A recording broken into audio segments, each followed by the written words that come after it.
What if I told you that in advanced enterprise cloud operations, passing the exam actually means knowing exactly when the system is going to, like, intentionally violate your own rules? I mean, it goes against every instinct an engineer has, right? Huh. We spend our entire careers building these rigid rules, and the idea that the platform might just decide to ignore them to keep things running, it's a massive paradigm shift. Exactly. And that is exactly the kind of mindset shift you need. So welcome to this custom deep dive built specifically for you. Glad to be here. We've got a lot to cover. We really do. We've got a stack of sources in front of us today, official exam blueprints, practice scenarios, detailed architectural notes, because our mission today is very clear. We are going to help you conquer the 3V0-22.25 exam. Yeah, but before we get into the actual engineering dilemmas, let's just establish the foundational logistics, the stuff you need to know before you even sit down in that testing center. Right, the basics. Yeah. So you are going to have exactly 135 minutes to complete 60 questions. The passing score is a scaled 300, and the entire exam is delivered in English. And I think it is so important to highlight that this isn't just, a standard multiple choice test where you can just guess your way through. Oh, definitely not. The formats here are highly dynamic. So you're going to see single answer questions, sure, but also multiple selection. You're going to face drag and drop questions, matching exercises. Build list scenarios, yeah. Exactly. Build list scenarios and complex sequencing tasks, which means you really need to understand the underlying mechanics of the platform. You have to know the why and the how, not just the what. I mean, you aren't just regurgitating facts. You have to prove you can actually engineer a solution under pressure. So to get you ready, we aren't just going to read through a table of contents. The best way to prepare is to get directly into the mind of the exam creators. Right. We're going to look at 10 exact practice scenarios. But more importantly, we're going to dissect the psychology of the distractors. Right. Those tempting wrong answers designed to trick you. Because when you understand exactly why a bad idea is a bad idea, the right answer just becomes completely obvious. Exactly. So let's start with a high-level perspective. Predicting the future. Imagine a business unit just drops a bomb on you. Happens all the time. Right. Here is the exact scenario you might see. Quote, a business unit plans to deploy hundreds of new virtual desktops in 6 months. The infrastructure administrator needs to determine if the existing physical hardware can support this future growth. Which operations feature should be utilized? End quote. So this is a classic capacity planning dilemma. Okay, but my first instinct here, I'd immediately want to look at real-time performance metrics. That's usually option A. I'd want to pull up the dashboard, see how much CPU and memory headroom we have right now, and just try to do the math in my head. And that is exactly the trap the exam creators are setting for you. Relying on real-time performance metrics, option A, is incorrect because those metrics only show you the current momentary state of the environment. Right, they don't account for historical trends. Exactly. Or future projections. It's basically like looking at your car's speedometer to figure out if you have enough gas to reach another state.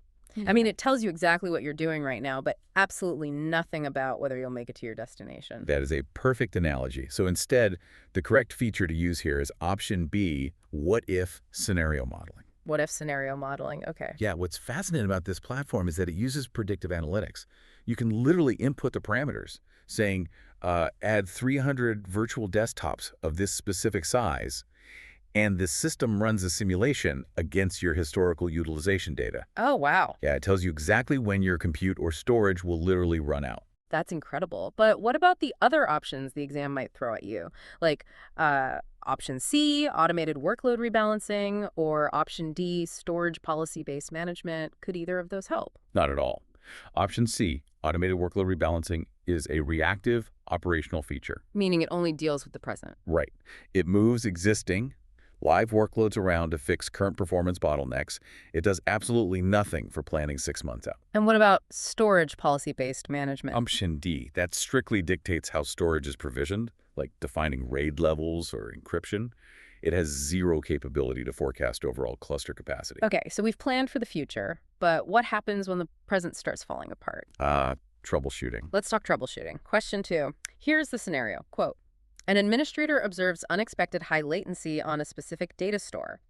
Upon investigation, all physical disks appear healthy, but the operations dashboard shows severe network congestion between 2 distinct host fault domains. What is the most likely area to investigate next? end quote. This scenario is brilliant because it forces you to actually understand unified architecture. Right, because my brain hears data store latency and immediately thinks, well, it's a storage problem. So would I investigate option C, guest operating system disk fragmentation? Or maybe option A, virtual machine memory limits? Neither. Let's break down why those are distractors. Guest OS disk fragmentation option C is incorrect because it's an internal operating system issue. It wouldn't show up on the platform dashboard. Exactly. It would never trigger a platform-level operations dashboard alert for physical network congestion between host fault domains. And virtual machine memory limits? Option A. Also incorrect. If you restrict a VM's memory, it will start swapping to disk, which is definitely bad, but it does not cause physical network congestion across fault domains. Okay, what about option B, host power management policies? I know those can throttle performance. They can throttle CPU performance to save power, yes, but that is entirely irrelevant to this specific correlation of storage and network latency. So what's the clue I'm missing? The scenario gives you a massive clue. It says the physical disks are perfectly healthy, but there is severe network congestion. So it's a traffic jam. Exactly. The correct area to investigate next is option D, inter-site link bandwidth and physical switch uplinks. Oh, because the storage data is actually traveling over the network. You got it. In a modern hyper-converged environment, if your storage media is fine, but you have high latency, you almost certainly have an oversubscribed uplink or a bandwidth bottleneck on the physical network layer. So storage latency isn't always a storage problem. Nope. It's often a network traffic jam. Wow. Okay, so once we've cleared the network traffic jams and we know the infrastructure is physically performing, the next massive headache is governance. Oh yeah, compliance. Listen to this mandate for question 3. Quote, to align with a new industry security standard, a platform engineer needs to ensure all management components continuously adhere to strict password complexity and encryption rules. How should this be enforced within the operations platform? End quote. Compliance is a huge focus on the 3V0-22.25 exam. If I'm a legacy admin, I might just think, okay, option B, I'll manually review the configuration of each component every week. Or maybe option C, I'll just instruct all users to reset their passwords immediately. And if you choose those on the exam, you will fail. Ouch! Why? Well, option B, manually reviewing configurations every week, is completely incorrect. It is highly reactive, deeply prone to human error, and absolutely unscalable in a massive enterprise cloud. And instructing users? Option C is also incorrect because it relies entirely on human compliance, not system-level enforcement. You're basically just hoping people follow the rules. And you can't rely on hope in enterprise architecture. So what about option D, installing a third-party antivirus agent on all management virtual machines? Antivirus equals security, right? That is a very clever distractor, but it's incorrect.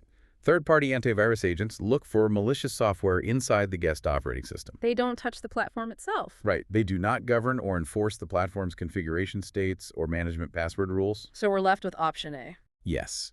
The correct approach here is option A, to apply a custom compliance template and activate continuous assessment schedules. That makes total sense. You build the template with all your strict rules, apply it globally, and the continuous assessment acts like a digital security guard. Constantly checking for drift and enforcing the standard automatically. Automation over manual labor, always. Which actually brings us to the exact scenario I teased at the very beginning of this deep dive. Question 4. Let's look at affinity rules. Quote, 2 critical database virtual machines must never run on the same physical host to prevent a single point of failure. Despite configuring rules, they are occasionally observed running together after host maintenance. What is the probable cause? End quote. This is where we see the system intentionally violating your rules. But why? I mean, I set the rule. I might guess that option A, high availability admission control, is completely disabled. Or maybe option C, the virtual machines belong to different network segments. Let's rule those out. High availability admission control, option A, handles cluster-wide compute failover capacity. It ensures you have enough overall room if a host dies, but it does not dictate the specific separation of 2 individual VMs. So that's out. What about the network segments? Option C is also incorrect.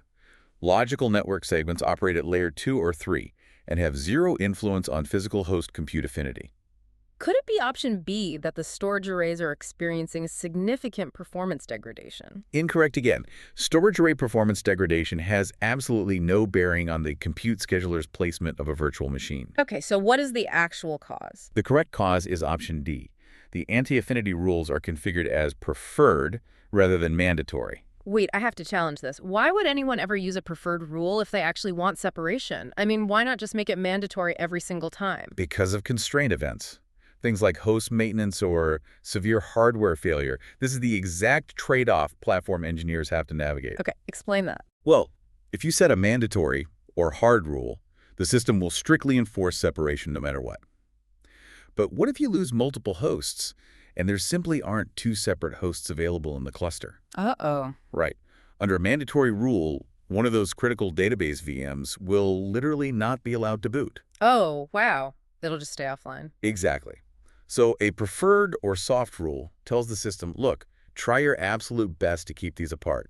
But if push comes to shove, and the only way to keep them running is to put them on the same host, do it. You have to decide if it's worse for them to run on the same host temporarily or worse for one to be completely powered off. Exactly. I'd much rather have both running on one host than have the database totally offline. That is a brilliant architectural distinction. It really is. And it perfectly sets up our next scenario, question 5, which is all about how we enforce where workloads go in general. Let's hear it. Quote, an organization has strict requirements that all production workloads must be placed on high-performance storage, while development workloads use standard storage. How can this intent-based requirement be operationally enforced? End quote. Intent-based placement. This is a massive shift from legacy administration. Yeah, if I don't know the platform, I might assume option A. I need to manually approve every virtual machine deployment request just to check where it's going. Which is an administrative nightmare and totally incorrect. It completely defeats the purpose of an automated self-service cloud. What about option B, assigning static IP addresses to all production workloads? Or maybe option D, just restricting development users from accessing the operations dashboard? Both incorrect. Assigning static IP addresses operates strictly at the network layer. An IP address cannot dictate underlying storage tier placement. And the dashboard thing. Restricting dashboard access is just silly. Hiding the dashboard from developers doesn't actually solve the architectural problem of where their workloads physically land on the storage arrays. So how do we actually do it? The correct method is option C. Define custom operational policies mapped to specific workload tagging. Workload tagging. Yeah, you create a tag called production and map it to a policy that demands high-performance storage. When a developer spins up a VM and tags it, the system automatically routes it to the right array. It is dynamic, automated, and requires zero manual approval. Intent-based operations in a nutshell. You define the intent, the system executes it. Okay, moving from managing individual VMs, let's zoom out to managing the entire unified cloud environment. Upgrades. Question 6. Quote, when planning a lifecycle management task for an entire unified cloud environment, why is it critical to use the integrated lifecycle management tools rather than manually patching individual components? End quote. If you've ever tried to manually upgrade a massive environment, you know the pain this question addresses. Right. Is it because, like option A, manual patching requires an active internet connection on every single host? Or wait, does individual patching permanently disable the operations analytics engine? That's option C. Those are fantastic examples of exam distractors. They sound highly technical, but they are completely false. So no internet needed. Manual patching does not inherently require an active internet connection on every host. You can easily use offline update bundles. And the analytics engine. The idea that patching a component individually permanently disables the analytics engine is honestly absurd. That doesn't happen. Okay, what about option D? Does it have to do with power? Like maybe the integrated tools reduce the physical power consumption of the data center? Incorrect. Lifecycle management tools manage software states, firmware, and upgrades. They do not manage the physical power or cooling consumption of a data center. So we're left with B. Yes, the real correct reason is option B. The integrated tools automatically validate hardware compatibility and software dependencies. Can you unpack that? What does that actually look like in practice? Well, In a modern software-defined stack, everything is deeply intertwined. You have physical host firmware, the hypervisor layer, the centralized management server, the software-defined networking controllers. It's a house of cards. Exactly. If you manually patch just the hypervisor, you might suddenly break compatibility with the network controller and your entire cloud goes dark. Thanks. Right? So integrated lifecycle tools perform a massive automated matrix check across the entire stack before applying anything. It prevents fatal inconsistencies. So again, the platform handles the complexity, preventing human error. Let's shift gears and talk about the humans actually managing this stack. Let's do it. Question 7, quote, a new junior operations team needs the ability to acknowledge and clear alerts in the monitoring system, but they must be prevented from modifying alert definitions or compliance policies. Which action achieves this? End quote. This is a pure security and governance question. If they're just a junior team trying to help out, why not just option C, share the built-in system operator credentials with their team leader? Keep it simple. Because that is a massive security violation. Sharing built-in generic credentials is comprehensively incorrect. Why is it so bad? It completely breaks auditing and accountability. When an alert gets cleared or a system goes down, the audit log will just say system operator did it. You would never know which human actually performed the action. Ah, I see. What if we, option A, assign the team the global administrator role, but just tell them verbally not to touch the policies? Never. Giving a junior team global administrator rights grants them full, unrestricted system control. It's incredibly dangerous and absolutely incorrect. Okay, how about option D, configuring read-only access to the physical storage arrays? That's a total mismatch. Read-only access to storage arrays is completely disconnected from granting alert management capabilities inside the operations software system. So option B is the winner here. Yes. The correct action is option B, create a custom role with only alert interaction privileges and assign it to the team. Ah, role-based access control, RBAC. Exactly. The principle of least privilege. You give them the exact permissions they need to do their specific job, acknowledging alerts, and absolutely nothing else. Makes sense. Let's talk about corporate expansion now with question 8. Quote, a company is acquiring a new subsidiary and needs to completely isolate the subsidiary's compute, storage, and network resources from the main corporate environment while managing everything from a single pane of glass. Which construct should the administrator deploy? End quote. Isolation plus centralized management. That's the core challenge here. Could we just use option C, a shared resource pool within the management cluster? Or maybe option D, deploy a dedicated external storage array connected via fiber channel. Both of those fall short. A shared resource pool is incorrect because while it logically isolates compute resources, it still shares the underlying physical CPU and memory hardware of the cluster. So it violates the complete isolation requirement. Exactly. And option D, a dedicated external storage array, is also incorrect because it only isolates the storage layer, leaving the compute and network layers shared with the parent company. What if we deploy option B, a standalone hypervisor management appliance just for the subsidiary? That achieves isolation, but it breaks the second requirement, the single pane of glass. Oh, because now you have two systems. Right. If you have a standalone appliance, you now have two completely separate environments to log into and manage. That's incorrect. So what's the answer? The correct construct to deploy here is option A, a dedicated workload domain. I love this concept. I like to think of a workload domain like building an attached in-law suite on your property. Hey, that's a good way to look at it. Right, because they have their own plumbing, their own electricity, and their own locked door total physical and logical isolation for compute, storage, and networking. But you still own the property, and you manage the overall estate from one central blueprint. That is a highly accurate way to visualize it.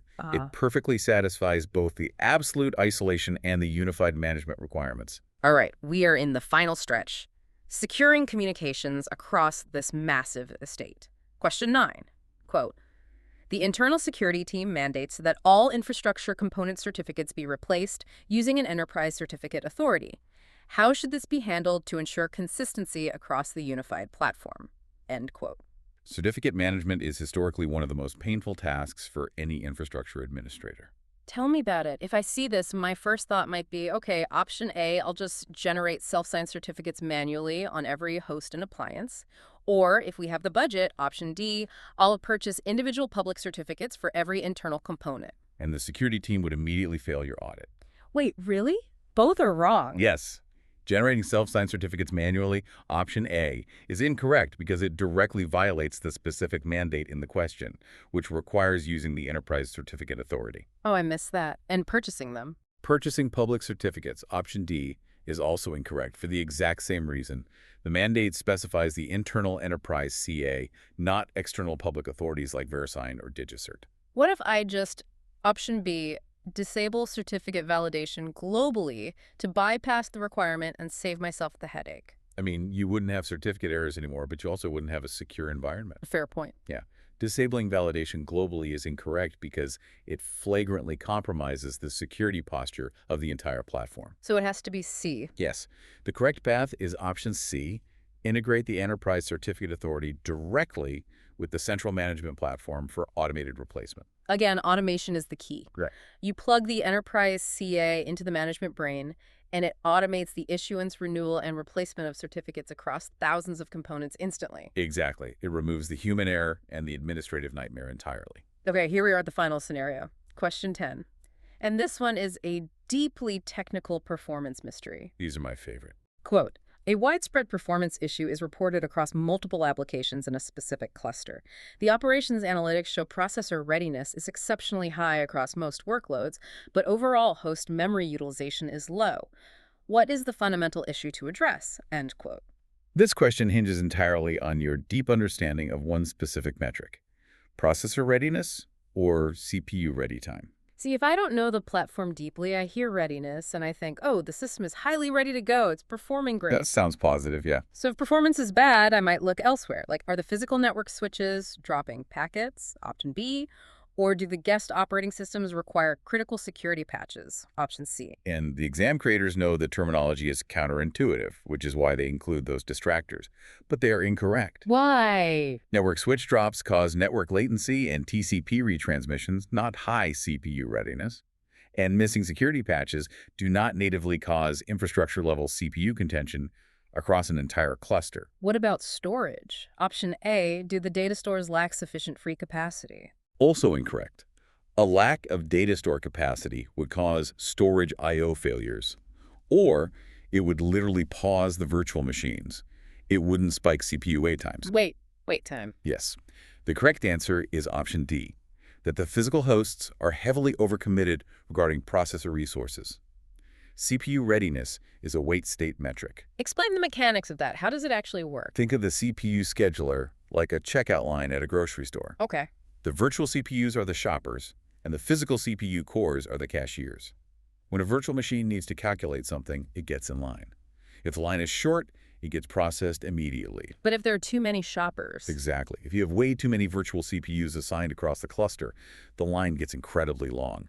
Readiness is the amount of time that virtual machines spend standing in line, completely ready to pay, but unable to access a cashier. That is a phenomenal explanation. It's ready to work, but waiting in line because the hardware is overcommitted. Exactly. And the fact that memory utilization is low is just extra context to prove it's specifically a compute bottleneck, not a memory bottleneck. Thank you for joining us on this deep dive into the 3V0-22.25 exam material. We hope this gives you the deep understanding you need. Keep studying, and good luck.